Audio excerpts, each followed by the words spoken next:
You have a theory on her death, which you go into detail with. You talk about that in your author note as well, and you've done research with midwives and people who are experts in this, and doctors. Yeah, of course. And I just wonder if you can tell me a little bit about this theory of her death that you have. Yeah, well, I was looking at the evidence again for her final illness, and noticed and wrote down the chronology and added in all the information we had at each stage. And it seemed to me there were two distinct illnesses, and it didn't fit. The first one didn't come on until 4 days after the birth, and it didn't seem to me to fit the pattern of puerperal fever or puerperal sepsis.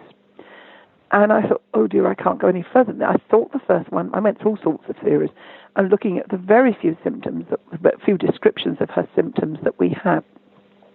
And fever is not mentioned once. And this was a condition that was known, so would probably be described as such. So I thought, oh gosh, I can't take this any further, and I don't want to stick my neck out and put something in the book if it's all wrong, because I thought the first illness was food poisoning. Okay. And so I went on Facebook.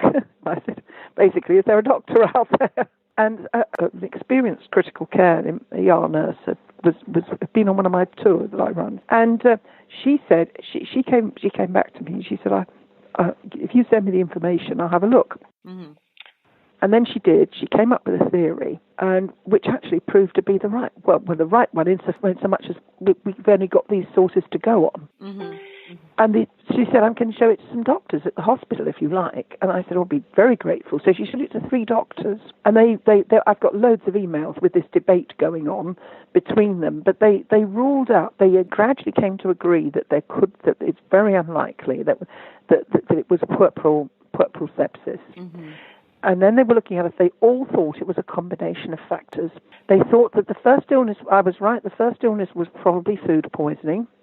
And dehydration from diarrhea could have been a contributory factor. Also, a blood clot, lying in bed, as women were supposed to do, could have caused one or more blood clots, pulmonary embolisms. And if Jane had got up, for example, while they changed her linen or she got up to the close stool, it could have dislodged a piece of clot. So it's a combination of dehydration and embolism, possible postpartum blood loss. We don't know that. There's no evidence for it. And anemia, to which there are pointers. So I thought they thought all these things coming together could have caused pulmonary embolism, leading to cardiorespiratory failure, shock, and death. And that's on the symptoms we have. The description of her taking, the people around her suffered her to take great cold at the end, indicates the shock and cyanosis, turning blue at the extremities. And I had an experienced midwife here who also came round to that opinion, and independently. And then the critical care nurse described for me, blow by blow, the stages of Jane's illness. She said she has seen it countless times. So even today, she might not have been saved, if you see what I mean. Sure. But I mean, all I can say is that this is the likeliest scenario given, because Jane was young, her heart was young. And so this would account for the time it took for her to die. Mm-hmm. And for the fact that she was well for the first several days afterwards, and there was no evidence. Yes, that's right. She was sitting. I mean, she was signing letters on the evening. The child was born at 2 a.m. She was signing letters on the evening after the birth. Right. And she was also sitting up in bed the following Monday. The child was born on Friday morning. On the Monday in the evening, at midnight, she was receiving guests after the christening. Yeah. Ceremonially, she was clad in all her ermine and, velvet robe and that. And so she was okay then. It was on the Tuesday she started to fall ill. And possibly they'd given her rich food at the time of the christening banquet or something. Sure. Yeah, and it's sometimes in popular movies and culture they talk about that it was maybe a cesarean, or that it was obvious during the labor itself that there was horrible problems. But it's a later story. It's a later story, and there cannot be any truth in it.